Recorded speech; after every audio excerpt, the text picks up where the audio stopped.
Con la contribución de mis compañeros de producción, señoras y señores, les presentamos un saludo de bienvenida. Estamos con todos los materiales indispensables para informarles, para comentarles, para que coparticipemos de una gestión informativa integral. Y eso es lo importante. Por ejemplo, vamos a hablar del tema del empleo en la capital de la República. Si bien dicen, si mal dicen que el empleo en Quito ha caído 3 puntos porcentuales, yo honestamente veo que eso está muy mal calculado. El fenómeno es tremendamente más significativo y vergonzante para quienes, para los que deben generar trabajo, para los que deben llenarse de buenas expectativas, de presupuestos de emprendimiento lo más adecuados y de no ser peor que los abuelitos, los dueños de los medios de producción de Quito. De este momento los accionistas son mucho más densos, conflictivos, faltos de agallas para gestar emprendimientos que están a la orden, prácticamente a la orden. Denos una lista, encantadísimo. Mañana les comprometo un programa que tenga que ver. Estoy instruyendo precisamente a quienes convocan a la gente de este programa. Tienen que venir gente con conocimientos de proyectos, de emprendimientos de producción, de trabajo, de creatividad, no solamente creatividad empresarial, sino creatividad social. El emprendimiento, 3 puntos porcentuales. Las últimas cifras del Instituto Nacional de Estadística y Censos dice que el empleo pleno disminuyó en nuestra capital entre el diciembre del 2018 y diciembre del 2019. Y el subempleo aumentó en ese mismo periodo. Es consecuente siempre. La encuesta nacional de empleo, desempleo y subempleo que el INEC presentó el pasado jueves refiere que tales indicadores registraron una estadística, una diferencia estadísticamente significativa. Esto es lo que quiero yo hacer entender. Hay una diferencia en los indicadores estadísticamente grande, importante, significativa. El empleo pleno, aquel que ofrece a la persona condiciones adecuadas de trabajo, como un ingreso mínimo superior a él, cayó del 57.9%. Vamos viendo, estoy bien. Cayó al 54.3% solamente en Quito. Entre diciembre del 2018, 2018 e igual mes del 2019, efectivamente. En cambio, el subempleo, condición de empleo con ingresos inferiores al salario mínimo y a una jornada laboral con menos horas de las legalmente establecidas, subió de 9.7 al 13.9 en la capital en este mismo periodo. ¿Cómo es esto, no? ¿Cómo es esto? El director de la CORDES, de la Corporación de Estudios para el Desarrollo, José Hidalgo Payares, anota que la disminución del empleo pleno en Quito probablemente obedezca a una reducción de la nómina de empleados en el sector público. Porque también, como aquí decimos, han mandado sacando, ¿no?, cualquier cantidad de burócratas, y esa era una necesidad imperiosa. Ahí viene el papel precisamente de los medios de producción privados. Bueno, las redes y presencia de redes de Hezbolá en territorio no solamente venezolano, ojo, están aquí, en nuestro país, están en Colombia, no solamente en Venezuela. El pase libre de este señor que lamentablemente gobierna por decisión chavista, que Chávez le dejó fregando a Venezuela, qué lindo país que yo conocí hace muchos años, no muchos. Y fantástico país, una sociedad muy emprendedora, tranquila. Hasta pensábamos que la vida de los venezolanos se la pasaba disipando. Había tanto dinero. Vinieron las luchas por corregir abusos de parte de algunas clases sociales en perjuicio de otras, y inventó el señor Chávez una metodología desarrollando una cumbre hemisférica precisamente contra el terrorismo. ¿Qué preocupa precisamente en esta conferencia ministerial hemisférica de lucha contra el terrorismo que está realizándose en la ciudad de Bogotá, desde donde tenemos el acierto de convocar a John Marulanda? John Marulanda, colaborador de los medios de comunicación colectiva. Quisiéramos que tenga usted la bondad de hacernos conocer cómo está este evento. Esta situación ha quedado expuesta tras el encuentro de la Escuela de Policía General Santander, donde hace un año el famoso ELN perpetró un doloroso atentado. Hasta este lugar llegaron representantes de más de 20 países. Estamos recordando, entre quienes se destacó la presencia del secretario de Estado de Estados Unidos, el señor Pompeo, Mike Pompeo, y del jefe de la oposición venezolana, Juan Guaidó. Bogotá en este momento está nutrida de líderes del hemisferio y también nutrida de gente no deseable, los terroristas más terribles del planeta, porque eso es Hezbollah.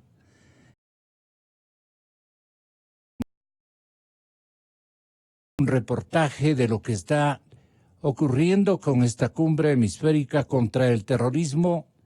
Muchas gracias por estar con nosotros, John Marulanda. Tenga la bondad. Doctor Gonzalo, muy buenos días. Un saludo muy cordial para usted, su amplísima audiencia. Muchas gracias por invitarme de nuevo a su programa. Ya lo estaba extrañando. Cuán amable es usted. Mire, no señor. Mire, pues lo que se está viendo en esta cumbre es algo que no es nuevo. Es un tema que se ha venido trabajando desde hace rato en Colombia y en la región. Yo mismo lo he trabajado a profundidad, pero es un tema que no por ser viejo deja de ser muy interesante y por supuesto tener mucha actividad, mucha actualidad. La declaración final, que está encabezada por cerca de 20 países, firmados por cerca de 20 países. ¿Me permite que yo los mencione, si es tan amable, John? Argentina, Bolivia, Brasil, sí, Canadá, Chile, Colombia, Costa Rica, nuestro querido país Ecuador, Estados Unidos, El Salvador, Guatemala, Haití, ya dije la hermana Colombia, Honduras, República Dominicana, Panamá, Paraguay, Perú y Santa Lucía han discutido los desafíos que está enfrentando la región. ¿En qué rubros, John Marulanda? Bueno, en la declaración final que resume la discusión que se hizo alrededor de las amenazas terroristas en la región y que está firmada por los países que usted bien menciona y rubricada por el secretario de Estado de los Estados Unidos, el presidente de Colombia, que es el anfitrión en este caso, vale la pena mencionar que el presidente Guaidó que los Estados Unidos estuvo ahí también muy presente. Pero ese es el tema político de esta cumbre. El tema técnico del terrorismo concluye en dos cosas importantes, doctor González. Primero, el ELN se convierte en la amenaza regional más importante en toda América Latina. Fíjese usted que de los 24 puntos de la declaración final, 5 puntos son dedicados a hablar del ELN. Y esos 5 puntos aclaran que son un grupo narcoterrorista. Es un grupo que está amparado y prohijado por Venezuela y por Cuba. Y por supuesto manda un mensaje de que todos los países debemos colaborar para prevenir las actividades del ELN. En un renglón muy pequeño mencionan a Sendero Luminoso, el Perú, y esas son las alusiones básicas que hacen.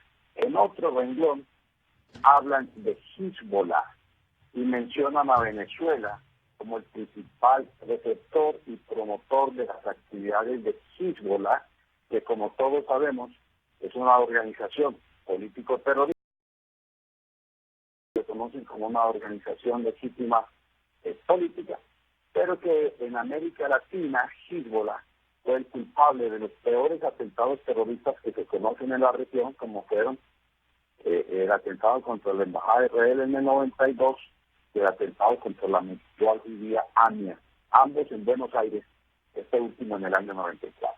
Tiene que, doctor Gonzalo, Adelante. desde hace ya un año largo publicamos este libro que se llama Yihad en Latinoamérica.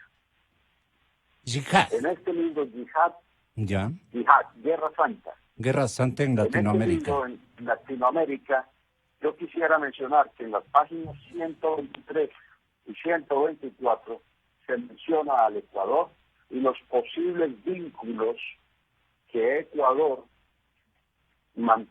sostiene o soporta con Irán y con Hezbollah. Sabemos que Hezbollah fue creado por Irán en el Líbano, es mantenido, es entrenado por Irán y cumple tareas estratégicas que le asigna el gobierno iraní.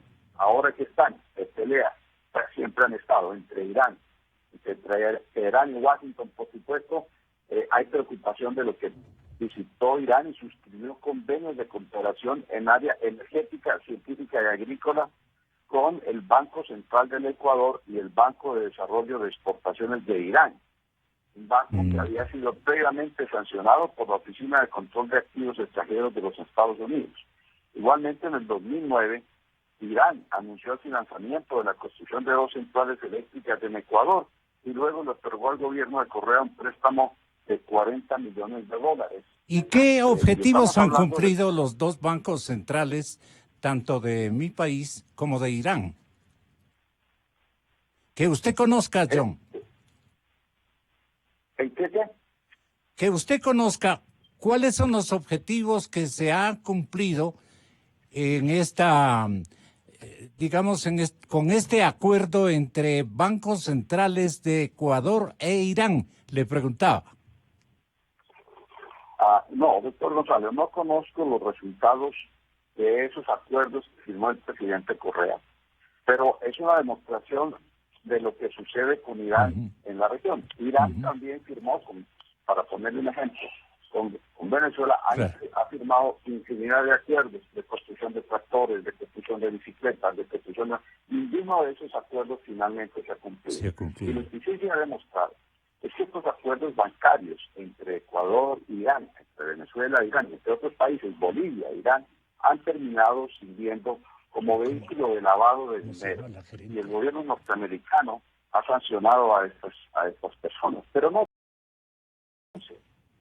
En un juzgado distrital de Washington, 3 pakistaníes se declararon culpables de proveer apoyo material a Al-Qaeda, Hezbollah y a los talibanes, y habían sido capturados en Quito. 6 de ellos fueron deportados a los Estados Unidos. Uno de ellos, una persona muy conocida en las redes del terrorismo, que se llama Samuel Salman El Reda. En el 2015, un operativo operativo conjunto de las policías ecuatorianas y colombianas desmanteló una red de narcotraficantes que operaban en ambos países y en otros países de Sudamérica, y el 70% de las ganancias se las enviaban a Hezbollah. Ahí cayeron un ecuatoriano y 6 extranjeros, entre ellos un libanés.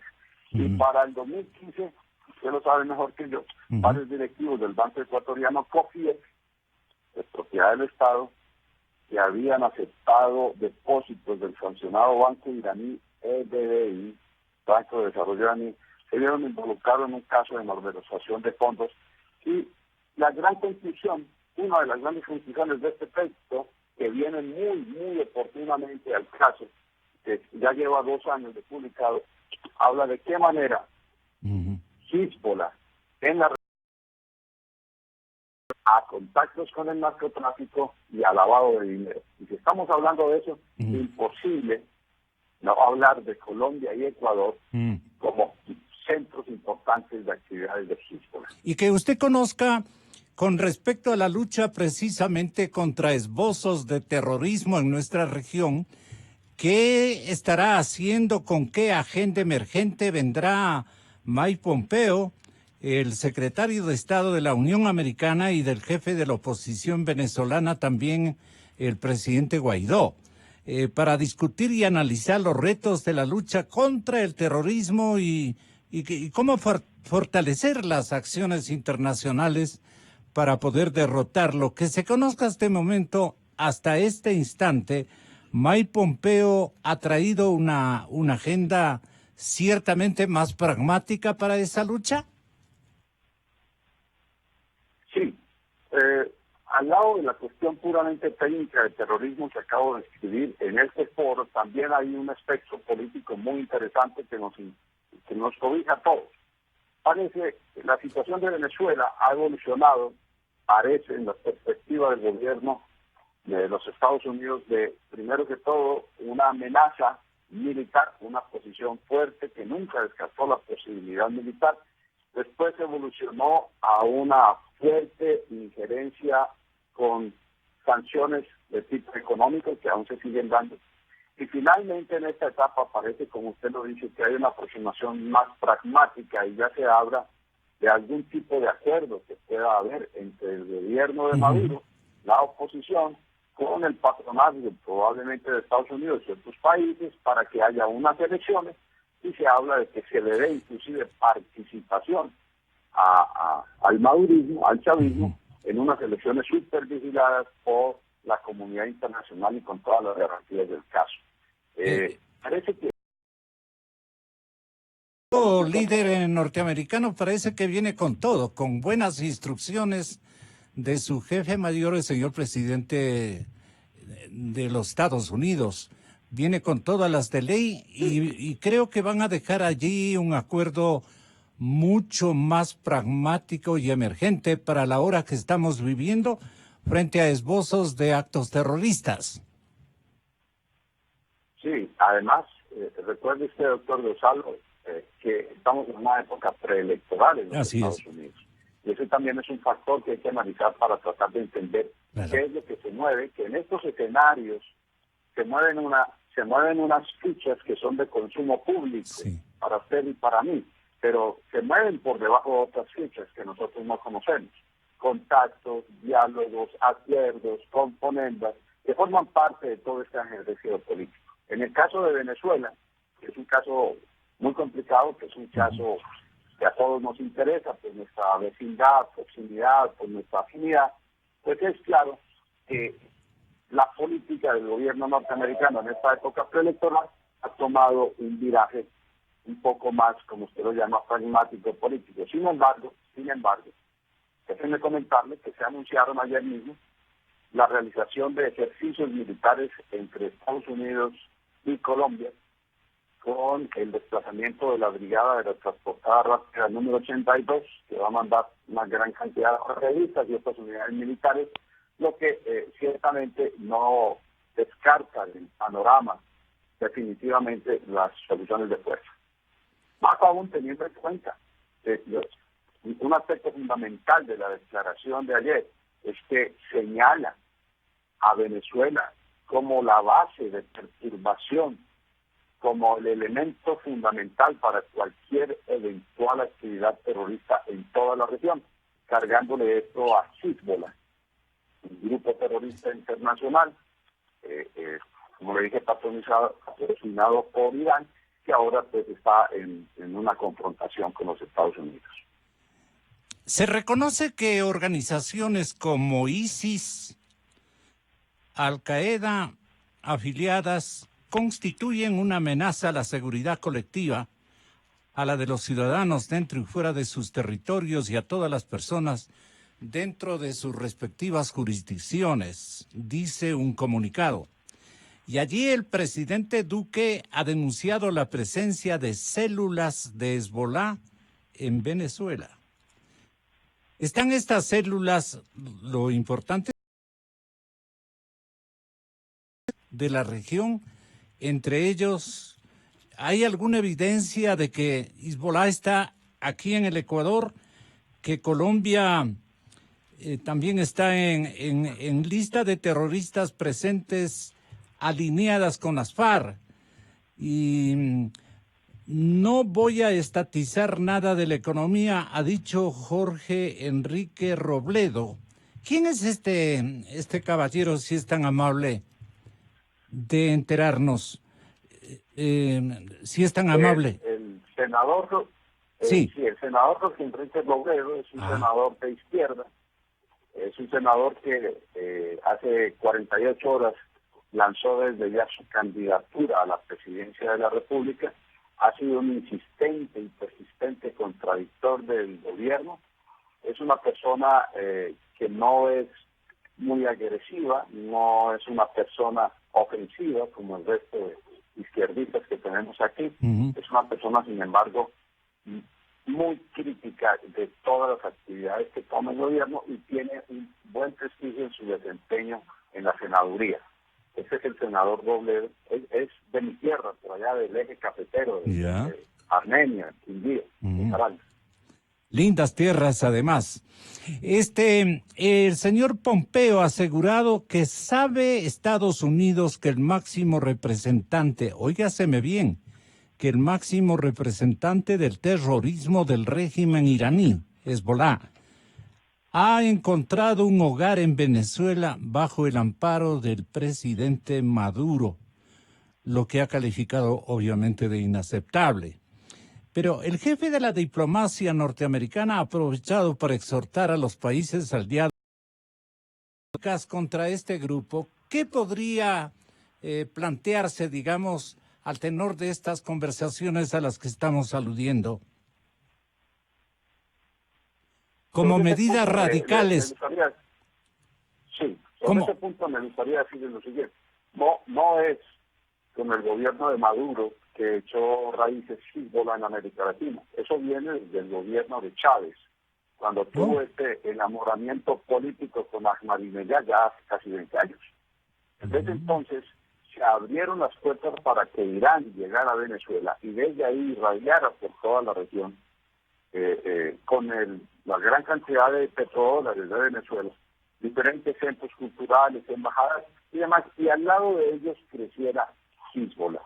Y déjenme aclararle también que es un dato interesante. Mientras se realizaba esta conferencia en Bogotá, antier ayer, el canciller Arreaza de Venezuela estaba precisamente en Teherán, manifestándole a los ayatolas su apoyo y su lucha conjunta en contra del imperialismo norteamericano. Igualmente, no solamente Diosdado Cabello, sino todo el séquito de este gobierno, y aquí en Colombia, Petro, todo el séquito de la izquierda, el día en que fue dado de baja el general iraní, pues firmaron un documento jurando que iban a vengar la muerte de este señor. Entonces, todo eso es un escenario en el cual se mueve la situación, frente a la cual las medidas radicales que se piden, pues básicamente empiezan por el intercambio de información, de inteligencia, por la coordinación entre las fuerzas de seguridad de estas personas. Aunque sabemos que Hezbollah no le interesa ahora entrar en una confrontación, es decir, porque está obteniendo ingentes recursos económicos. Primer productor de cocaína en el mundo, y está en Ecuador, uno de los principales lavaderos de cocaína en el mundo, y ahí estamos teniendo, no les interesa a ellos adelantar una acción que ponga a las autoridades en una situación de alerta para neutralizarlos. El otro punto es que necesariamente, y está comprobado en el libro que les mencioné, hay contactos entre Hezbollah, FARC, ELN en Venezuela, especialmente en el estado Bolívar, en el estado Amazonas, en el arco minero, y todos ellos están involucrados con una sola característica, y es narcotráfico. Ahí encontramos la pecera en donde nadan todos estos diferentes especímenes y que por supuesto nos afectan no solamente a Colombia, principalmente a Ecuador, a Perú, a todos los países de la región. Como siempre, le quedo muy reconocido, John, por este importante aporte noticioso en nuestra hermandad profesional, que la conservamos reluciente siempre en beneficio de las poblaciones latinoamericanas. John Marulanda, desde Bogotá, Colombia. ¿Usted está en Bogotá? No, doctor González, estoy en Medellín. Este momento está en la... Aquí en Medellín. Gracias, doctor Marulanda. Un abrazo gigante, como siempre, ¿no? Hasta vernos o hasta escucharnos. Ahora, señoras y señores, viene Mauricio Pinto, exministro de Industrias de nuestro país. Alfredo Vergara, exsuperintendente de bancos. Y me he permitido también invitar al señor ingeniero Jorge Rosero, expresidente de la Cámara de la Construcción de Quito. Lo que pasa es que el empleo está cayendo en la ciudad de Quito. Disculpe, don Gonzalo, muy buenos días. No me cabe el honor de ser expresidente, únicamente miembro de los constructores positivos. ¿Usted no tuvo una base dirigente hace algún tiempo y por eso nos veíamos frecuentemente? Aún no me cabe el honor, pero siempre estamos... Bueno, aquí acepte como una contribución para que lo elijan muy próximamente. Pues sin ser dirigentes estamos en el grupo de constructores positivos haciendo... Una tarea fantástica. Así es, don Gonzalo. Es fundamentalmente el inventario que están haciendo, me parece lo más lógico, que debió haber inaugurado inclusive las autoridades, debieron haber inaugurado hace rato las autoridades gubernamentales. Lo están haciendo ustedes a título de Cámara de la Construcción. Más bien del clúster de constructores positivos. ¿Cuál es la diferencia? ¿Ustedes se han unido para hacer una tarea mucho más precisa, mucho más contundente en algunos aspectos? Desde hace mucho tiempo nos hemos reunido en un grupo que empezó siendo los amigos constructores, y ahora nos encontramos con que hemos agrupado a nivel nacional más de 700 personas vinculadas a la construcción. Aquí en Quito más de 350 entre constructores, proveedores y personas allegadas, como repito, a la construcción. Y nos caracterizamos no por hacer quejas, sino por presentar propuestas a nivel municipal, a nivel nacional, a nivel de financiamiento, y teniendo un ánimo positivo para que se reactive la construcción. ¿Por qué se ha estancado el sector? Bueno, las circunstancias económicas del país ha hecho de que las personas pierdan ese positivismo y crean de que aquí debemos esperar a lo que se arregle el gobierno o a lo que el gobierno nos ayude. Y debemos estar perfectamente claros. Aquí no nos salva nadie, nos salva nuestro propio trabajo, nuestra propia iniciativa, nuestro propio esfuerzo. Eso deben comprender cada uno de los ecuatorianos en la trinchera que nos corresponda.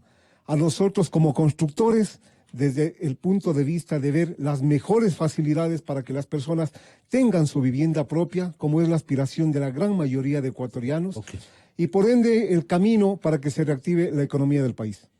Muchas gracias. Y por eso lo hemos invitado, porque queremos precisar algunas alternativas que en agenda ustedes tengan para mejorar el dispositivo de la construcción, que goza de un efecto multiplicador en el tema de empleo. Bueno, El empleo pleno ha caído, señor ingeniero Mauricio Pinto, en 3% en Quito. No sé traducido a cifras lo que eso significa. El empleo pleno ha disminuido en la capital entre el mes de diciembre del año 18 y el mes de diciembre de este año. Y el subempleo ha aumentado en este mismo periodo. La encuesta nacional de empleo-desempleo hizo una diferencia estadísticamente significativa. El empleo pleno, aquel que ofrece a la persona condiciones adecuadas de trabajo como un ingreso mínimo o superior a él, ha caído en un 58% y en Quito en un 54,3% entre diciembre del 18 y el mismo mes del 19.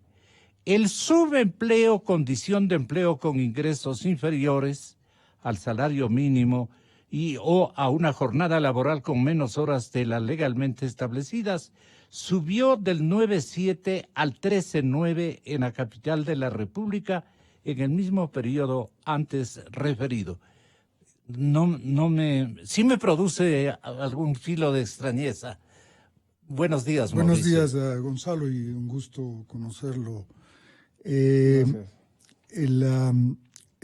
Los dos datos están mezclados, me da la impresión. Es decir, cuando usted habla del empleo pleno, es que solo la mitad de la gente que trabaja está con empleo pleno. Uh-huh. El otro dato es el incremento que sufrió el subempleo.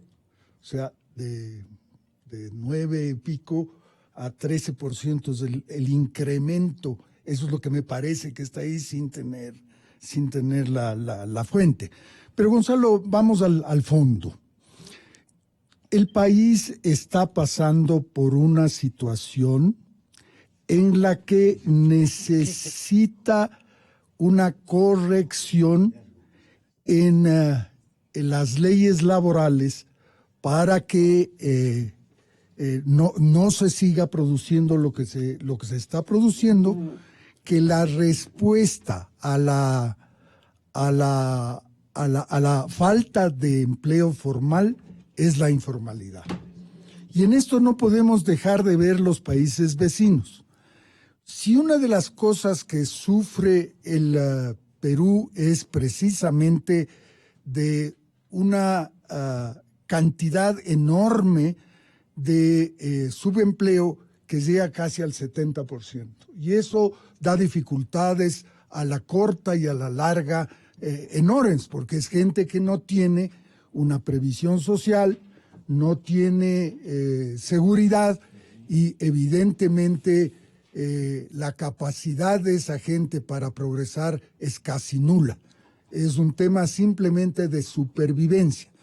Por lo que tenemos que ponernos de acuerdo, todos los actores, aquí no puede quedar fuera absolutamente nadie, para entender que hay que hacer algo para parar la sangría que significa el empleo formal, pasar al empleo informal que a todos da dificultad. ¿Cuál es el mosaico de actores que usted aludiría están en esa responsabilidad? Gonzalo, todos los empleadores tienen que estar, los trabajadores, los que no tienen trabajo. Los colegios de profesionales, las cámaras. Todos los que tienen interés real en solucionar el problema que significa la falta de empleo formal en el país.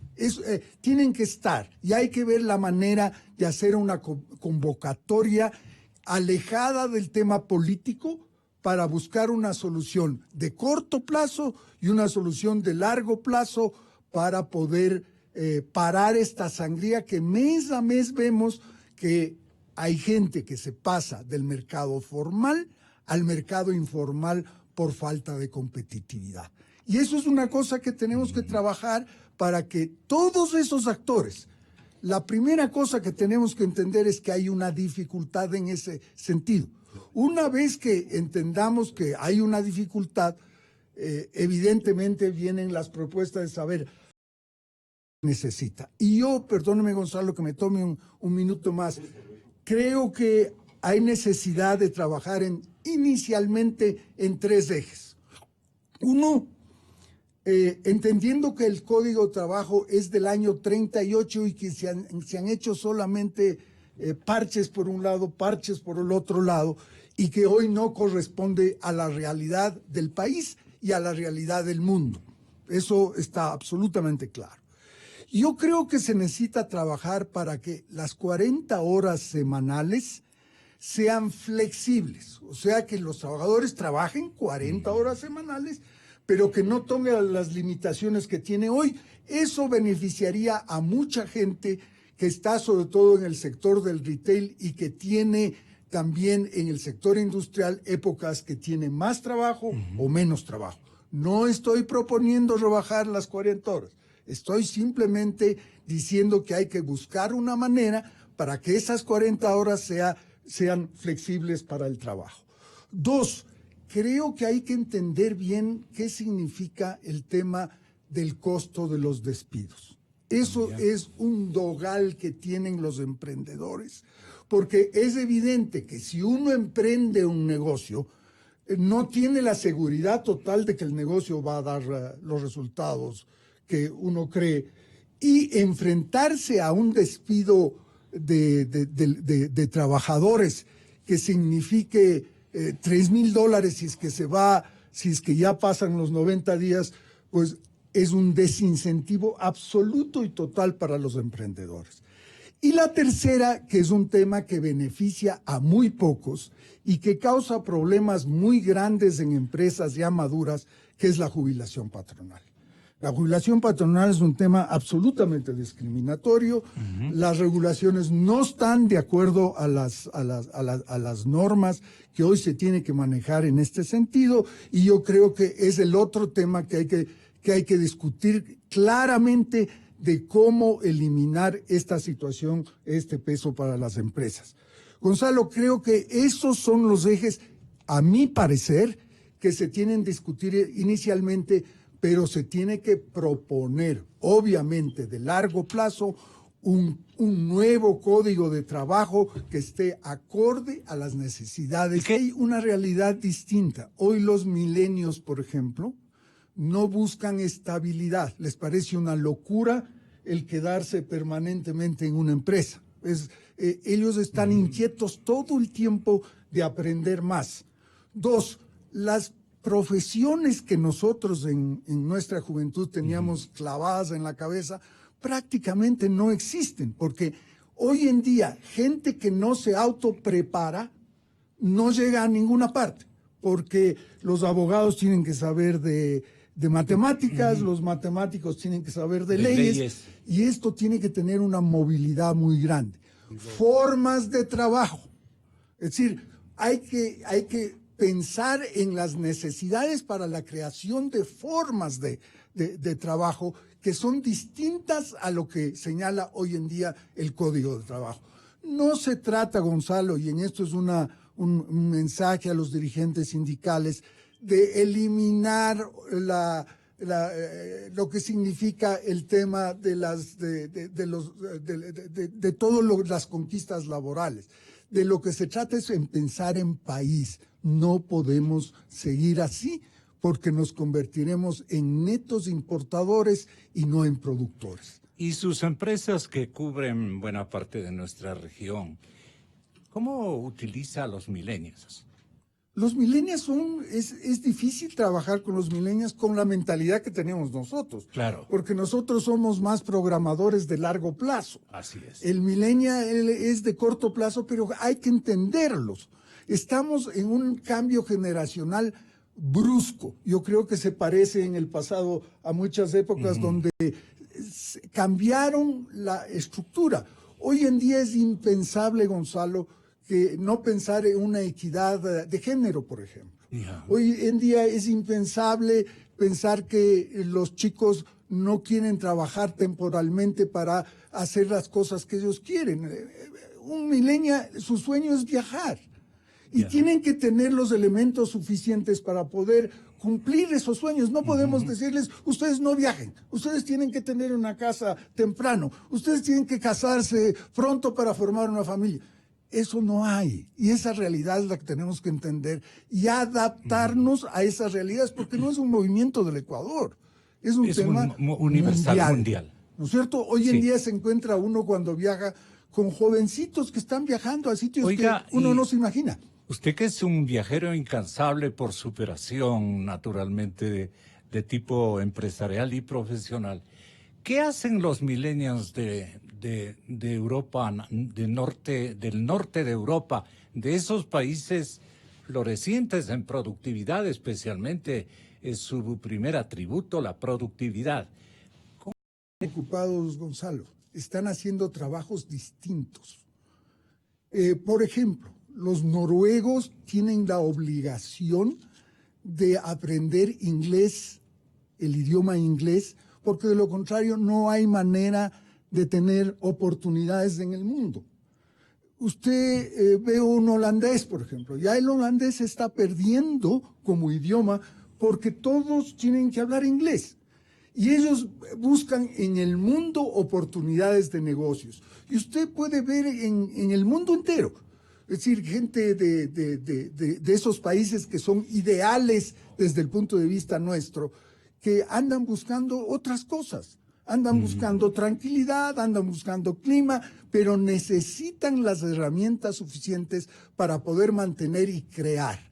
Y esa es la cosa que tenemos que entender, que hoy en día no se puede pensar igual que hace 20 o 30 años y que tenemos que pensar de distinta manera. Con este género de comportamientos, Jorge Rosero, si es tan amable, ¿cómo ustedes están conjugando empeños para reactivar, obviamente, las producciones de cada uno de los módulos que ustedes dirigen, con notable entusiasmo, con gran lucha, con gran esfuerzo? Pero si estas son las reglas de juego actuales, ¿les cogió desprevenidos a los antiguos empleadores? Bueno, realmente... En el caso ecuatoriano, ¿no? Sí, bueno, realmente como ecuatorianos, lo primero que debemos aprender es a ver realidades, a enfrentar realidades y proponer soluciones. Eso es lo primero. Y luego, en los últimos tiempos, nos hemos dado cuenta de que aquí, como decía anteriormente, no nos salva nadie, nos salvamos nosotros mismos con nuestro propio trabajo. Y tenemos que entender que los ecuatorianos, a lo contrario que lo que pasa ahora, somos enemigos de los propios ecuatorianos. Es decir, tenemos una pasividad gigante, dejamos pasar el tiempo, que es el recurso más valioso. Y nos hemos enredado en una maraña de leyes, en una maraña de ordenanzas, en una maraña de zancadillas, de que no nos dejan trabajar. Y lo voy a ser específico. Nosotros cuando construimos un edificio, más o menos 10, 12 pisos, nos demoramos promedio 2 años. Y actualmente, para aprobar ese edificio, para hacerlo legal hasta tener la declaratoria de propiedad horizontal, nos lleva más de 2 años la tramitología. Eso no puede suceder. Ese cambio de mentalidad, ese cambio de chip tiene que hacerse a todo nivel.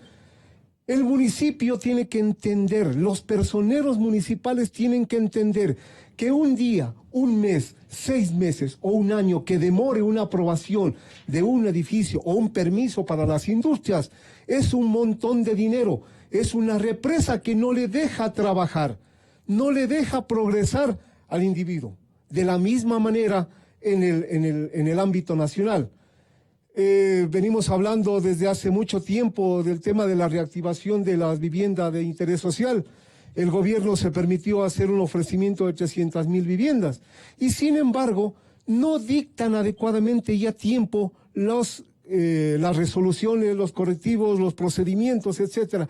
Y a nuestro empuje de los constructores positivos recién se está dando esas cosas. ¿Y hemos perdido cuánto? ¿1 año? Eso no puede ser. Entonces, nosotros tenemos propuestas claras. Nos hemos reunido con el alcalde en muchas oportunidades y le hemos planteado estas necesidades de cambiar las ordenanzas. Indudablemente, como buenos políticos, nos dicen, sí, está bien, vamos adelante, vamos a conversar. Y hasta ahora, en concreto, nada. tenemos que ser pragmáticos y tenemos que aprender cada uno de los ecuatorianos a cumplir lo que nuestra boca, lo que nuestras palabras decretan. Si tan solo cumpliéramos eso, cumpliéramos lo que dijéramos en el tiempo adecuado, nuestro país sería otro. ¿Por qué cae entonces el empleo pleno en Quito en los últimos 2 años?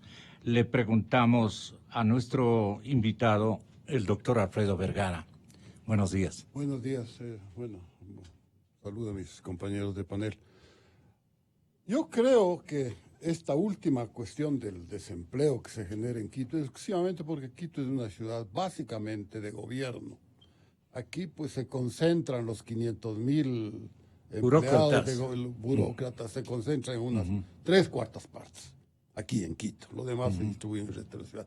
Esa es la respuesta concreta a lo que dice. Pero yo quisiera hacer una cosa que más o menos sintetiza lo que acabo de oír a mis dos contertulios acá, desde el sector empresarial y creo que desde el sector sindical, ¿no? ¿Le parece? Disculpe, no he tenido el gusto de conocerlo. Del año 2000 al año 2008, hablando de empleo, exclusivamente de empleo, hubo lo que podría llamarse la época de oro de la generación de empleo aquí en el Ecuador. En promedio, entre esos 2 años, los 8 primeros años de dolarización desde enero hasta el 31 de diciembre de 2008, se generaron en promedio 200,000 empleos plenos cada año.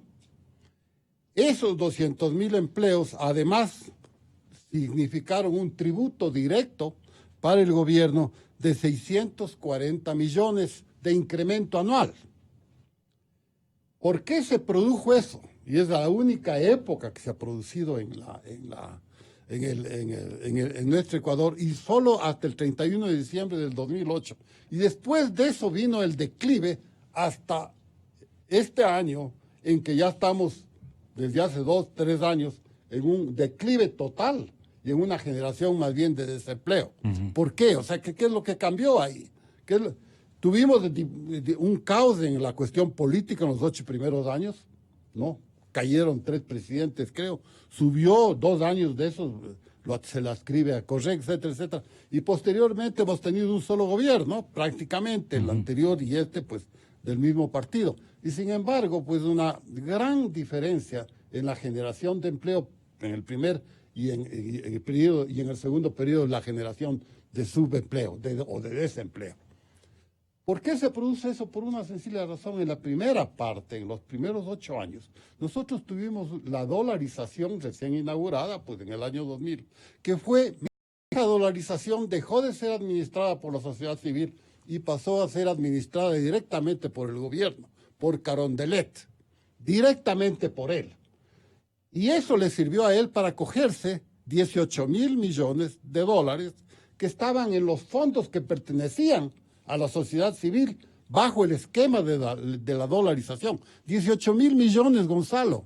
En ese tiempo eran 2 presupuestos, que eran alrededor de 9,000 millones, que se los cogió de la nada y ni siquiera dio cuentas para qué es lo que hizo con eso. Entonces eso fue un desastre total para el proceso dinámico de Pero debe haber contado con la permisividad de Alberto Acosta, ¿no? Perdón, disculpe. Debe haber contado con la... Por eso, porque yo me opuse a él. Ya. Y es más, yo mandé el programa que aprobó en la Asamblea manteniendo 2 años más la dolarización en poder del sector privado. No sector Dígame privado, una cosa más concreta.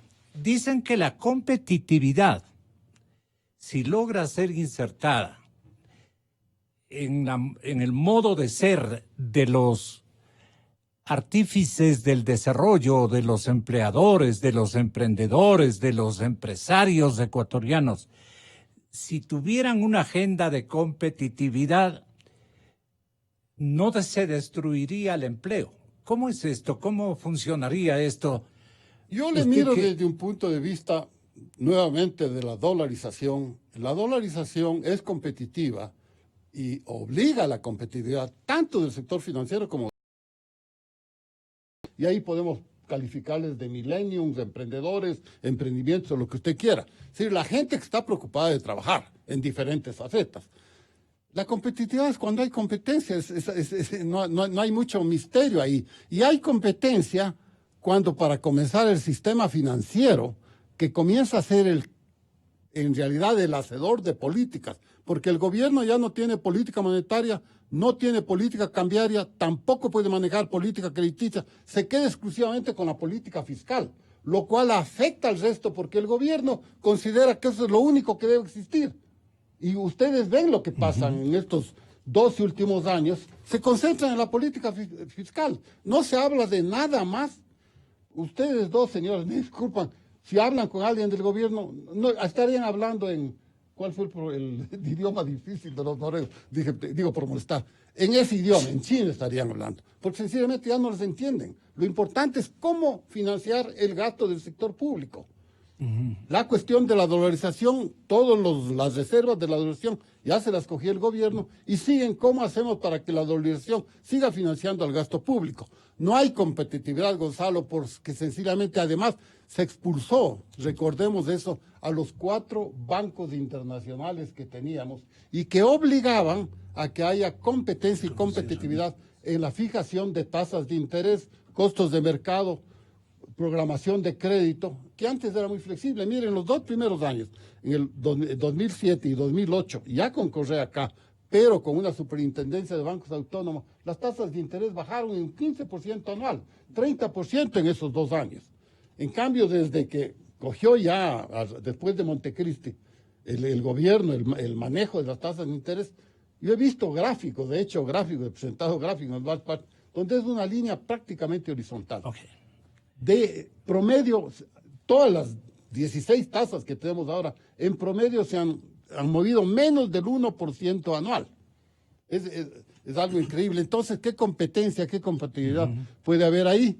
Y ahora estamos, y con esto quiero terminar yendo a su pregunta concreta, Gonzalo, en que la competitividad de un empresario, sea microempresario, sea nuevo emprendedor, sea milenio, sea un empresario internacional, como es el amigo que tengo aquí sentado al lado.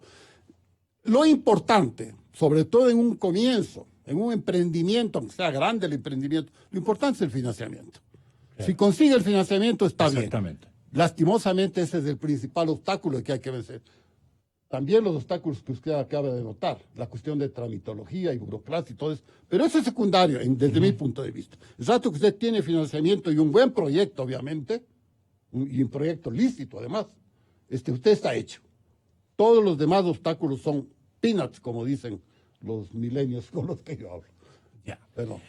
Lo grave de todo es que en el Ecuador no existe una agenda acertada entre los esfuerzos gubernamentales con sus respectivos diagnósticos y empeños y los de la empresa privada. Desde las cámaras de comercio de industrias se alerta que luego de más de 2 años de diálogos, Mauricio Pinto, no existe una agenda consensuada entre el gobierno y los empresarios para impulsar la competitividad especialmente. Aquí el señor Ramiro Garzón, de la Federación de Industrias Metalúrgicas, ha explicado que sin acciones concretas se está acabando con las fuentes de empleo y los pocos sectores productivos que aún tienen dinamismo en el país. Esas acciones incluyen menos aranceles, impuestos a la salida de divisas, dicen aquí, más crédito y, por Dios, menos tramitología. Por Dios, yo receptando tanta queja y comprobando en el plano personal el difícil camino que nos ha trazado la tramitología en el Ecuador, comprendo que este es un elemento que desanima cualquier empeño de crear trabajo, de crear producción, de buscar emprendimientos. Hay una política equivocada, dice aquí, donde se pone parches, y este es el caso de Richard Martínez, ministro de Economía y Finanzas, que pone parches a través de más y más préstamos. No sé hasta qué punto el hombre está haciendo, bajo esta metodología, no le está haciendo un favor al país, sino le está gestando un futuro pleno de incertidumbres económicas y financieras. Entonces, pone parches a través de más préstamos. Se está dando un proceso de desindustrialización y de desinversión en el Ecuador. O hacemos algo o el aparato productivo va a estar cada vez más debilitado y no va a haber a quién cobrarle más impuestos. Así de simple. ¿Le parece a usted una reflexión sindérica, pero más que todo una realidad en estos momentos de desatino empresarial? Porque yo noto un desatino empresarial. A ver, Gonzalo, pongamos un poquito en contexto, ¿no es cierto? Porque hemos hablado de un montón de temas aquí que evidentemente van a lo mismo. Frenan la inversión, ¿verdad? Si nosotros hacemos un listado de qué es lo que frena la inversión, frenada la inversión, frena el empleo, ¿no es cierto? Porque a la final el tema de la inversión, y en eso también no veo yo un entendimiento claro de mucha gente que cree que el empleo se puede hacer sin inversión. Es absolutamente imposible. Primero tiene que haber una inversión para generar un empleo. Entonces, que tenemos que trabajar en distintas áreas, en el tema, por ejemplo, de que hay que entender también que no es lo mismo tener una competencia que tener nada. Porque de los bienes transables y de los no transables, también hay que entender cómo funcionan los unos y cómo funcionan los otros, ¿no es cierto? Entonces, yo creo que hay que centrarse en entender cómo funciona un país en dolarización, y eso todavía no hay un entendimiento pleno, que no se pueden tomar medidas populistas en un país en dolarización, porque va a afectar en forma permanente, porque no tiene ningún instrumento para regularizar esa forma permanente, y uno de esos son los salarios. Ahora, los salarios per se no son malos, no es que subir un salario es malo para todo el mundo. El problema es cuánto rinde ese salario en relación a la producción que se hace, y ahí viene la competitividad, ¿verdad? Para tener una competitividad real en el país, tenemos que trabajar en el sistema educativo. No podemos tener una competitividad en el país si no hay temas tan cruciales como el entendimiento y el manejo de las matemáticas. Si no vamos eso a la infancia inicial del entendimiento, después nos vamos a topar con gente que a lo mejor está graduada de una universidad, pero que no tiene entendimiento pleno. Al no tener entendimiento pleno... ¿Y a qué llama usted de entendimiento pleno? Que lo que se lee se entienda. Y nosotros ya tenemos en el mundo entero un instrumento que se llama el teléfono o los teléfonos inteligentes, donde ya no hay el problema de que no tengo acceso a la información. Tenemos todos, absolutamente todos, democráticamente, un acceso a la información. ¿Cuál es la diferencia? Que unos entienden la información y otros no entienden la información. Entonces, si no se trabaja en el entendimiento real de la gente que pasa por la escuela, ahí es la primera parte donde tenemos que trabajar, no vamos a tener esa gente para poder progresar. Porque hoy en día, como decía hace un momento, ya las profesiones tradicionales para hacer una sola cosa ya no existen, ya no es posible. Uno tiene que permanentemente educarse, pero si no entiende plenamente, es muy difícil el que la gente tenga esa voluntad de autoeducarse porque no lo entiende. Entonces, si vamos por ahí, tenemos que hacer una discusión de qué es lo que queremos, cómo le vemos al país en 20 años, ¿no es cierto? Vamos a mantener la dolarización. Yo digo, es el efecto más importante que ha tenido en el país para beneficiar a las clases menos necesitadas, porque no ha habido devaluación. Porque el impuesto más caro para la gente es la devaluación. Ahora, el entorno de un país que tiene moneda dura no es el mismo el que no tiene moneda dura.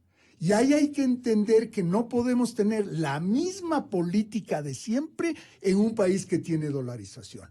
Yo creo que hay que procurar tener competencia plena, porque si no se tiene competencia plena, viene el tema de los monopolios, los oligopolios, etcétera, etcétera. Y hay que procurar, por ejemplo, en la banca, que vengan bancos extranjeros. Por ejemplo, en la banca, yo sí creo que hay que escoger bien el mandato que tienen de la venta del Banco del Pacífico, porque de lo contrario... Masud, discúlpame que te interrumpa. de lo contrario... No hay cómo. Perdón. Disculpa. De lo contrario, si no tenemos un efecto real de que venga un banco extranjero fuerte para que pueda ayudar a la competitividad entre los bancos y que las tasas se manejen adecuadamente, esto vamos a seguir como estamos hasta el día de hoy. Jorge Rosero, ¿qué rescata de lo expresado por este empresario tan importante como es Mauricio Pinto, nutrido de vastas experiencias? Aunque puede estar equivocado porque no tiene la última palabra. Por eso les pido a ustedes la opinión correspondiente. Uno tiene que aprender a mirar las cifras y rescatando lo que dice Mauricio, definitivamente uno tiene que entrar en conciencia de todas las cosas. Esa es la palabra, en conciencia. Y hay ciertas cifras que a nosotros de por sí debería darnos vergüenza. Lo que pasa es que hemos perdido esa capacidad de asombro y ya como que escuchamos únicamente. En el año 2018, Quito terminó con el 9.8% de desempleo, mientras Guayaquil estuvo en el 4.8% y Cuenca en el 4.3%. Yeah. Son cifras, repito, que de por sí debería darnos vergüenza. Hacemos algo para cambiar esa situación. El año anterior en el Ecuador se perdieron 115,000 empleos y el crecimiento de la población demanda 120,000 empleos más. Es decir, estamos no solo igualándonos, estamos cada día retrocediendo. De esos 115,000 empleos perdidos, el 30% corresponde a la construcción. La construcción, según datos del Banco Central, ha decaído en los últimos años un 5% en su actividad. Esto traducido de igual manera en que hay menos préstamos, menos inversión para construir. Y volvemos ahí al tema principal. ¿Qué hacemos nosotros por reactivar? ¿Qué pedimos al municipio? ¿Qué pedimos al gobierno? Lo que nosotros hemos trabajado los constructores positivos en los últimos tiempos, es en pedir, primero al municipio, como decía anteriormente, una agilidad, un cambio de mentalidad en la burocracia tremenda que existe. Yeah. Un cambio a las ordenanzas que no permiten trabajar. Nosotros hemos presentado ya un borrador de cambio de ordenanzas, que son muchos puntos. Por ejemplo, hay una resolución que uno cuando hace un edificio de más de 10,000 metros cuadrados debe pedir una revisión, una autorización a la Secretaría de Territorio, lo cual le demora no menos de 6 meses a un año. Y es algo que no sirve para nada, porque eso luego los planos y los permisos los revisa la entidad colaboradora. Eso pedimos que se elimine. Pedimos que se elimine de igual manera el trámite absurdo de que el Consejo Municipal sea el que apruebe las urbanizaciones. Si ese es un tema técnico, no tiene por qué aprobar el Consejo. Y sin embargo demoran 2, 3, 4, 5, 6, 7 años. Y todas las inversiones represadas. De parte del gobierno, nosotros hemos pedido de que Perdone, ¿y quién hace esta telaraña que interrumpe todo proceso de inversiones, de trabajo, de emprendimientos? ¿Quién interrumpe? ¿Los legisladores, los parlamentarios, los que inventan leyes de memoria, la gente que no tiene que hacer y se introduce por allí a burocratizar su conducta y hacerle y hacerle un daño irreversible a la sociedad ecuatoriana como tal. Porque Ramiro Garzón, por ejemplo, de la Federación de Industria, a quien saludamos cordialmente, explica que sin acciones concretas se está acabando con las fuentes de empleo. Y los pocos sectores productivos que aún tienen dinamismo en el país. El sector metalmecánico es uno de ellos. Estas acciones incluyen menos aranceles, eliminar cargas como el impuesto a la salida de divisas. ¿Están oyendo, señores del gobierno? Más crédito, señores banqueros. Más crédito. Menos tramitología, burócratas que me escuchan. A muchos me dirijo hasta con desprecio, porque aniquilan el aparato productivo, lo destruyen. Hay una política equivocada donde el ministro de Economía, como ya dije, don Richard Martínez, dice, bueno, pero esto es solucionable. Voy a endeudarme en otro lado y compenso la pérdida que estamos anotando. No sé cuál puede ser el aporte de la industria metalúrgica, señor ingeniero Ramiro Garzón, de lo que usted dice. Hay cosas muy significativas que quiero que nos haga conocer, si es tan amable. Buenos días, licenciado. Buenos días a los panelistas y a los radioescuchas. Sí, en verdad, el día de ayer, un grupo del sector productivo, como es el sector manufacturero ecuatoriano, hemos vuelto a insistir en la forma como se está llevando la política económica y en sí el tema político que se tiene en el país. Nosotros estamos cuestionando ofrecimientos que se hicieron el año anterior, que fue julio del año anterior, en que íbamos a ser parte de la Alianza del Pacífico. Una de las cosas básicas que en toda negociación, alianza o comercial que uno tiene que ver, o tratado bilateral, tiene que saber qué voy a ganar y qué voy a perder como país. Da mucha tristeza en el Ecuador decir que entramos a negociaciones sin saber lo que vamos a ganar y nos imaginamos lo que vamos a perder, ¿sí? Y creo que ese tipo de cosas hay que parar y hay que exigir al gobierno, a las autoridades de turno, que no tiene que ser así. El sector productivo, estamos muy preocupados. Cuando se habló de entrar a la Alianza del Pacífico, nuestro sector metalmecánico y algunos productores manufactureros manifestamos que siendo el Ecuador un país caro como es, ¿sí?, nosotros no estamos en condiciones de competir si no tenemos una agenda de competitividad. Correcto. En la que pedíamos trabajar juntos con el gobierno. Se está avanzando las negociaciones con México en el tratado bilateral para entrar a la Alianza del Pacífico y no se ha tratado en absoluto ese tema. Entonces, es parte de lo que exigimos. Y una de las cosas que también pedimos al gobierno es, el gobierno tiene que acompañar la agenda productiva con un modelo de negocio claro. En el sector puntualmente ya han hablado ahí el señor Rosero, ha hablado Mauricio Pinto, y han dicho de que el gobierno, ¿sí?, en los distintos sectores, hablamos del sector de la construcción, por ejemplo, el sector de la construcción es uno de los sectores que más dinamiza la economía. Hay que tomar decisiones simples para, de alguna forma, ese aparato productivo volverle a generar empleo dentro del país. Nuestro sector metalmecánico dependemos del 80% del sector de la construcción y vemos con mucha paciencia 25,000 no se ha visto y lo que ha pasado al sector productivo ecuatoriano es que cada vez nosotros tenemos que ir adaptándonos al tamaño de mercado. En nuestro sector, las empresas del año 2019 versus del 2018, vendimos un 20% menos, ¿sí? ¿Qué significa eso? Que tuvimos que achicarnos la empresa para poder subsistir en este mercado. Y encima de eso, hay cargas impositivas que nos siguen dando. Sacaron la nueva ley productiva. En la nueva ley productiva lo que hicieron es ponernos más impuestos. Y lo grave en este país es que no son impuestos a la renta, sino son impuestos a la venta, a la factura que sale al mercado.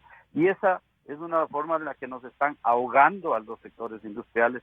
El empleo cada vez del que se está generando en nuestros sectores menor, y el gobierno no se da cuenta que está acabando la gallina de los huevos de oro. De acuerdísimo. El director de la Corporación de Estudios para el Desarrollo Cordes, el señor José Hidalgo Pallares, anota que la disminución del empleo pleno en Quito probablemente obedezca a la reducción de la nómina de empleados en el sector público. ¿Por qué?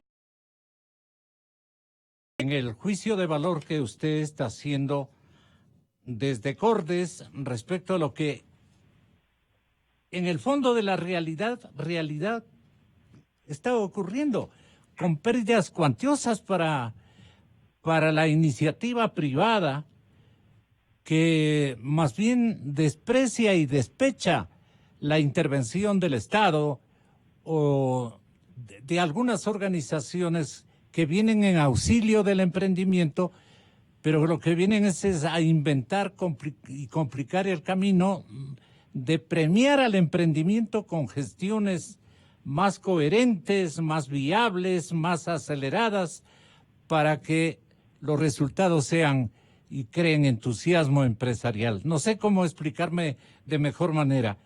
Tenga la gentileza, muchas gracias por recibirnos en Cordes, doctor José Hidalgo Pallares. ¿Cuál es su punto de vista? Buenos días, Gonzalo. Muchísimas gracias por la llamada y obviamente un saludo a usted y a quienes nos acompañan ahorita en el panel. A ver, el tema del empleo puntualmente en Quito sí es un tema que parece estar relacionado con el ajuste fiscal. Es un tema que lamentablemente tenía que llevar adelante en cualquier momento, porque todos sabemos que las cuentas fiscales que dejó el gobierno anterior eran claramente insostenibles, con déficit a nivel del presupuesto general del Estado en torno al 6 o el 7% del Producto Interno Bruto y por lo tanto, como digo, insostenibles en el largo plazo. En ese contexto, las cifras de empleo que publicó la semana pasada el INEC muestran que Quito a nivel urbano es la que presenta los peores resultados, porque muestra una caída en la tasa de empleo adecuado y un crecimiento en el subempleo.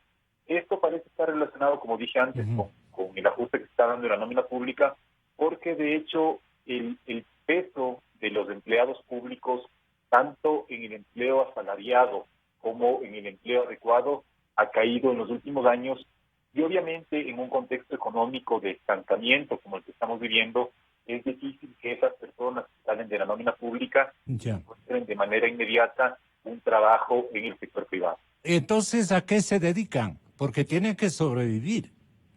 Claro, justamente eso es lo que explica el crecimiento del subempleo, que, como usted recordará, Gonzalo, se refiere a las personas que trabajan menos horas de las que quisieran, es decir, que no completan la jornada legal, aunque quisieran trabajar la jornada de 40 horas a la semana, o que tienen ingresos menores del salario mínimo. Entonces, lo que se está viendo, o lo que muestran las estadísticas, es que las personas que están perdiendo un empleo en el sector formal, ya sea en el sector público o en el privado, por eso que la tasa de desempleo, que si bien en el Ecuador es sumamente baja, del 3,8%, no es un indicador, en mi opinión, relevante para el caso ecuatoriano, porque se refiere únicamente a las personas que hacen gestiones concretas para conseguir trabajo, pero no generan ningún tipo de ingreso laboral. Es una persona que está buscando un trabajo a la par en un jugo en la calle, para la estadística pública ya no es un desempleo y empleo inadecuado, que en la actualidad está en más del 60% de la población económicamente activa. Y la empresa privada, señor ingeniero Mauricio Pinto, ¿qué puede garantizar de empleo pleno? En una realidad de crisis o de poca competitividad, de que no están trabajando a todo gas, digamos, las factorías. Hemos, Gonzalo, aquí expresado una cantidad de dificultades para generar el trabajo o para generar el empleo. Y tenemos que tomar el toro por los cuernos y empezar a analizar cuál es la dificultad más grande para empezar por ahí, ¿verdad? Y para mí el tema más importante en este momento es el tema del Código de Trabajo. Hay que liberar una cantidad de trabas que hay en el Código de Trabajo, pero sentándose todos los actores. No creo que nadie esté en contra de sentarse, hablar del tema, medir el tema e ir tratando de solucionar todos los problemas, porque el país tiene un montón de problemas. Sí. Tiene problemas de que no ingresan capitales. Yo creo que la traba más grande es el tema del impuesto a la salida de capitales. Tiene un tema burocrático. ¿Por qué esta carga tributaria detiene la inversión? Porque el momento de ingresar la inversión, usted ingresa los dólares completos.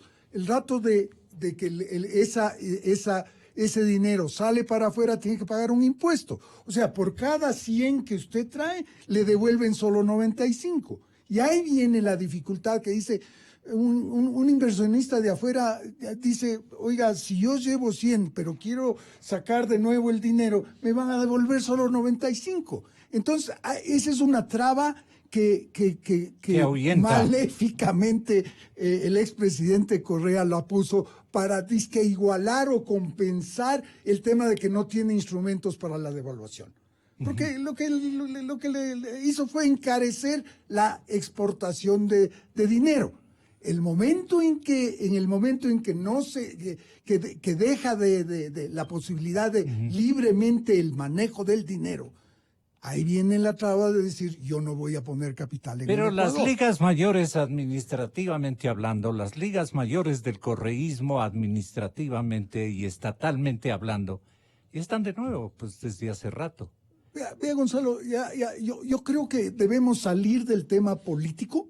Ya, despejarnos. Despejarnos, porque del contrario vamos a seguir en la discusión política pura. ¿Quién es el culpable? ¿Quién es el culpable? Exactamente. Yo creo que hay que sentarse, hay que buscar la manera de sentarse, hablar de un país que necesita hacer rectificaciones para poder sobrevivir inicialmente y después crecer. Porque el problema, Gonzalo, es que no nos damos cuenta que todos los años aumenta la población que ingresa al mercado laboral. Y eso más o menos son 300,000 personas por año. Entonces, ¿a dónde vamos a ir si la cosa es que estamos contrayendo?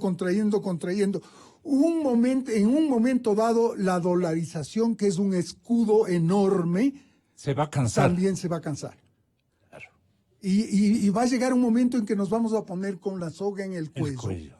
Para poder hacer las cosas. Entonces hay que ir orientando a la gente que hay que ir paso a paso, de uno en uno para solucionar los problemas, pero tenemos que liberarnos de esta fatal cosa que tenemos, que todo le vemos político. Tenga la bondad, doctor Alfredo Vergara, ¿qué haría usted en un papel que se le presente como se le ha presentado en su carrera profesional muchas ocasiones, que se le presente en esta coyuntura? ¿Qué recambios debería introducir al esquema que está falloso en nuestro país y que no garantiza la inversión privada ni la inversión pública? ¿Qué remedios concretos hay para esto? Lo primerito que yo haría, si es que sería parte del gobierno, es quitar todas las trabas y aquellas causas que expulsaron a la banca extranjera de nuestro país. Eso fue lo peor que podía haber pasado desde el punto de vista de la dolarización. Comenzando por el ISD, el impuesto a la salida de divisas, que además de lo que acaba de anunciar Mauricio, en el caso del capital bancario, es triple o cuádruplemente peor, por una razón. Cuando hay un banco extranjero que tiene una sucursal aquí, hay un flujo de capitales de ida y vuelta que va 3, 4 veces al año. Por lo tanto, usted tendría que multiplicar ese 5% por 3 o 4 y tenemos un 20% de impuestos que tiene que pagar. ¿Qué banco puede aguantar con eso? Ninguno. Por eso se fueron. Básicamente por eso se fueron. Pero hay otro tipo de cosas, por ejemplo, que un accionista de un banco que funciona aquí no puede ser accionista en otras empresas, que se podría exonerar a los banqueros extranjeros, pero ya es una traba que con la mentalidad de un banquero extranjero dice, bueno, ¿por qué me van a exonerar si no estoy pidiendo ningún favor? Yo quiero competir en igualdad de condiciones, pero en esas condiciones mejor no compito. Así funciona pues la mentalidad, no pide prebendas, ¿no? En fin, eso sería lo primero. Lo segundo, entender, que el gobierno entienda que cada empleado nuevo o empleado pleno, que la industria privada o el sector privado o el sector de servicios, el sector turístico, etcétera, etcétera, le está dando 3.200 por cada trabajador. En el momento en que hubo una época en que se generaban 200.000, que digo los 8 primeros años de dolarización, pues el gobierno cada año recibía un incremento de 640 millones. Por eso es lo que entre el 2000 y el 2008, el mayor incremento en ingresos que tuvo el gobierno fue en tributos.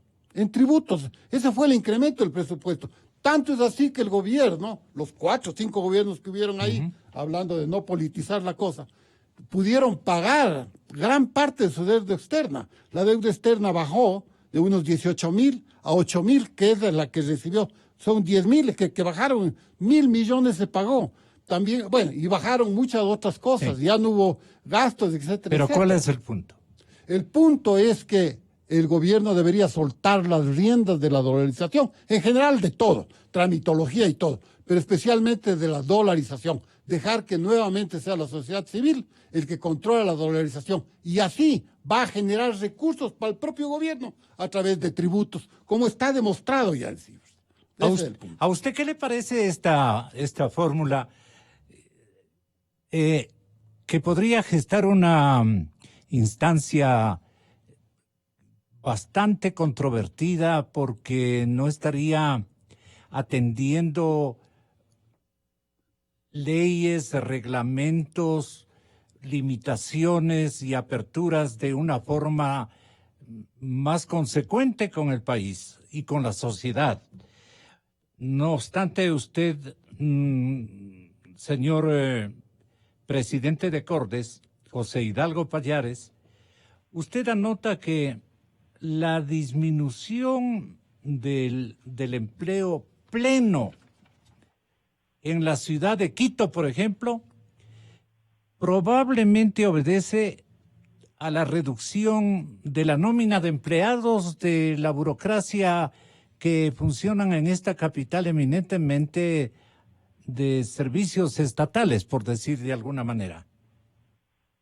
Sí, a ver, Gonzalo, en realidad es un tema que, insisto, el ajuste fiscal es una obligación que estaba pendiente y que los ecuatorianos teníamos que llevarla adelante con el gobierno ecuatoriano de un momento a otro. No podíamos seguir con unas cuentas públicas en las cuales el gasto sobrepasaba por mucho al nivel de ingreso. En ese contexto, el estancamiento de la economía en un primer momento y la disminución o el deterioro de los indicadores laborales iban a ser una consecuencia directa del ajuste fiscal, y creo que es algo en lo cual la mayoría de los analistas estábamos de acuerdo en el sentido de que lamentablemente teníamos que pasar por este trago amargo, para decirlo de algún modo. Pero eso no exime al gobierno de algo que mencionó Mauricio, y es la enorme responsabilidad que tiene de llevar adelante una buena reforma a la normativa laboral, porque bien se sabía que el ajuste fiscal iba a ocasionar una contracción o un deterioro de la actividad económica y también un deterioro en los indicadores laborales. La mejor forma, en mi opinión, de llevarla adelante era que ese ajuste estaba acompañado por una mejora en la normativa laboral que permitiera que una parte al menos de las personas que están saliendo del trabajo en el sector público tuvieran mayores posibilidades de encontrar un nuevo empleo en el sector privado.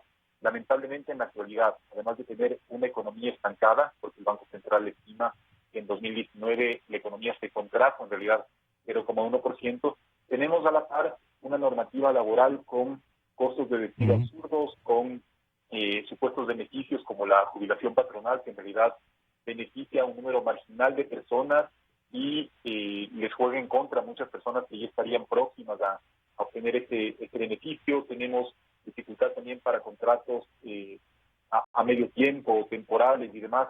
Entonces, es un escenario en el cual, si bien el gobierno está haciendo parte de la tarea en cuanto a la ajuste fiscal, no ha complementado esto con un cambio en la normativa laboral que permita incentivar la contratación de trabajadores en las empresas del sector formal.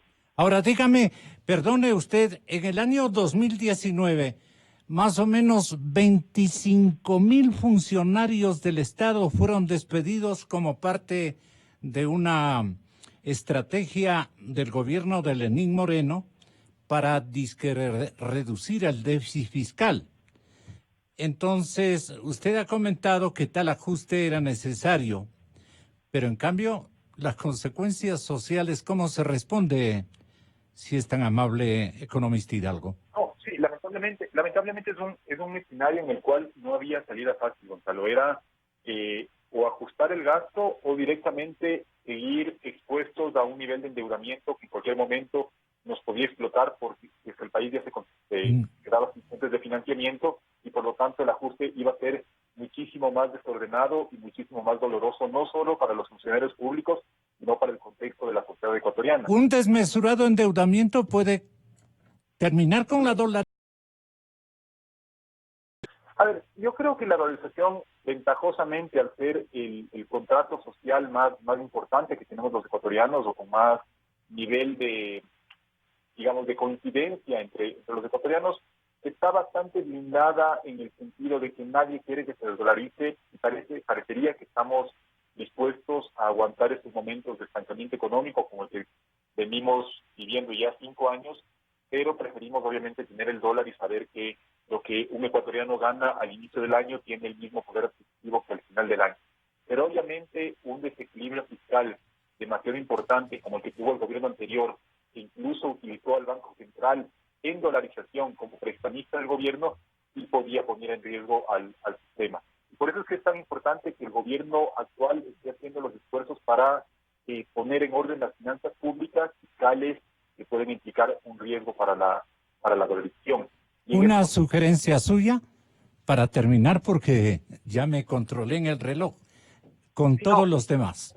Claro, únicamente, bueno, agradecerle por la llamada e insistir en que, en mi opinión, es importante poner en orden las cuentas públicas, porque si bien en un primer momento eso puede generar una contracción en la economía y un deterioro de los indicadores laborales, a la larga, si es que eso permite reducir el riesgo país, mejorar las condiciones de financiamiento para el sector privado y para el sector público, esto puede generar mayores niveles de inversión. Por otro lado, obviamente, el gobierno está en deuda con el país, en lo que se refiere a cambios de fondo en la normativa laboral que permitan incentivar la contratación en el sector formal. ¿Qué recomienda Mauricio Pinto?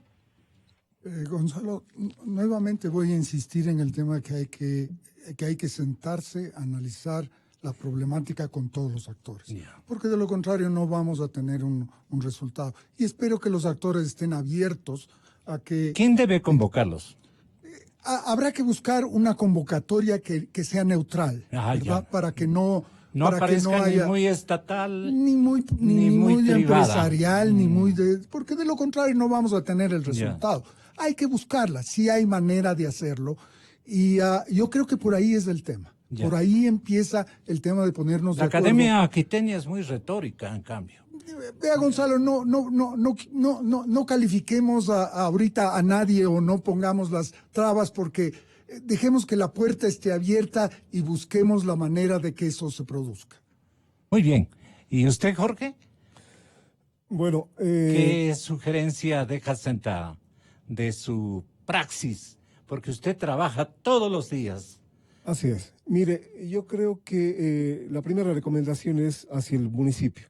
Partiendo de que el municipio tiene, en un principio nos dijeron que 19,000 funcionarios municipales y resulta que ahora son 22,000 funcionarios, sabiendo que Guayaquil funciona con 9,000 y Quito funcionaría con 12,000. Una de las conversaciones que tuvimos con el alcalde... Perdone, ¿cuántos están ahora? 22,000. 22,000. Y una de las conversaciones desde que el alcalde Yunda estaba de candidato con los constructores positivos fue esto, reducir la burocracia. Porque es fácil entender que uno va a hacer un trámite al municipio y un funcionario le pide a otro criterio y el otro al otro y el otro al otro y nadie asume responsabilidades y esa es la pérdida de tiempo. Aparte que hay una perspicacia, como ha habido tanta corrupción en los últimos 12 años o 10 años de Correa, hay una perspicacia de saber que todo el mundo es corrupto. Entonces, nadie firma algo por miedo a que le caiga la Contraloría o le pase algo. Cada uno tiene que aprender a asumir su responsabilidad. Y asumir su responsabilidad significa analizar. Tienen todo la capacidad de digitalizar el municipio. Eso es lo que estamos pidiendo. De que todos los trámites sean digitales. Imagínense que el municipio tiene el hardware, tiene el soporte, tiene los equipos para hacerlo, pero le falta la actitud para que todo el software, toda la parte operativa se ejecute. Esa sería uno de los grandes logros del municipio, pero falta esa decisión empresarial, esa decisión de líderes de municipio para hacer el bien para nuestro país. En cuanto a lo que se refiere a nuestra actitud como constructores, nosotros siempre estamos buscando presentar las mejores opciones de facilidades. Okay.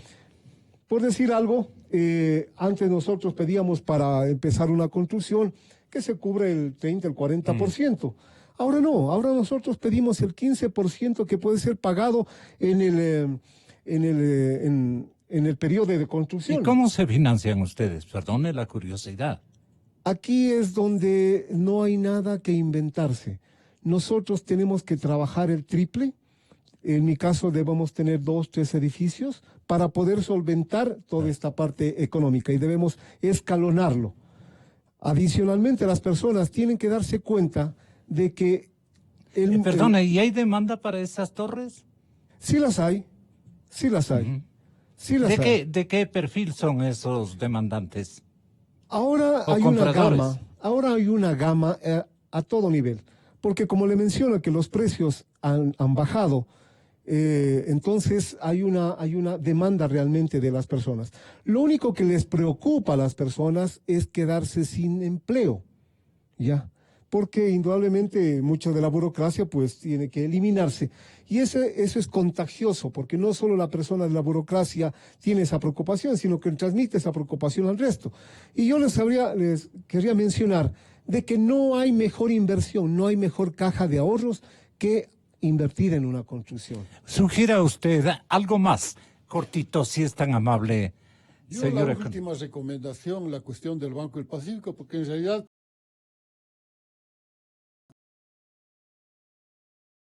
desde el punto de vista de política económica, tiene que tener un banco nacional, sino que además es obligación, de acuerdo, si uno lee bien, el Tratado de Basilea, al cual pertenece y debe respetar todos los países. ¿Pero qué pasa o qué intenciones malas hay sobre el Pacífico? ¿En qué sentido no es mala la venta? Es pésima la venta. Perdón. Por eso le digo sí, qué peligros. Mire, el Banco del Pacífico cumple todos los requerimientos que necesita un banco nacional.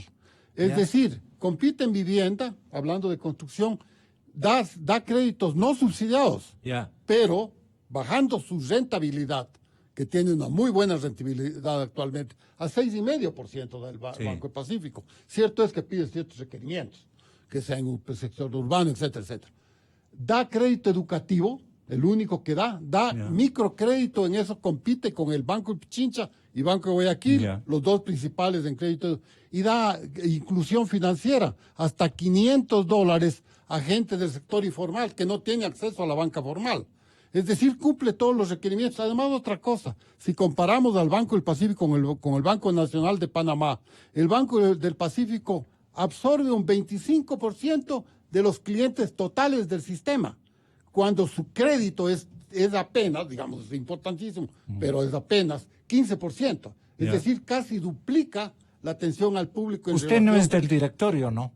Además, es obligatorio. ¿Qué es lo que piensa hacer el gobierno? Vender ese banco que es el más rentable de todos los bancos, no solo de las empresas, es el más rentable. Privados y estatales. Para después comprar otro y comenzar a formar. Es un absurdo. Venda. El gobierno tiene 7 bancos que no producen un solo centavo. Solo consumen burocracia. Caballeros, muchas gracias. Muy buenos días. Muchísimas gracias. Señoras y señores, vamos a hablar respecto de la estructura de la minería ilegal. ¿Cómo es eso? La estructura de la minería ilegal. Andrés Icaza, Franklin Soria y Wagner Bravo en contados instantes. Con toda la fidelidad, un manejo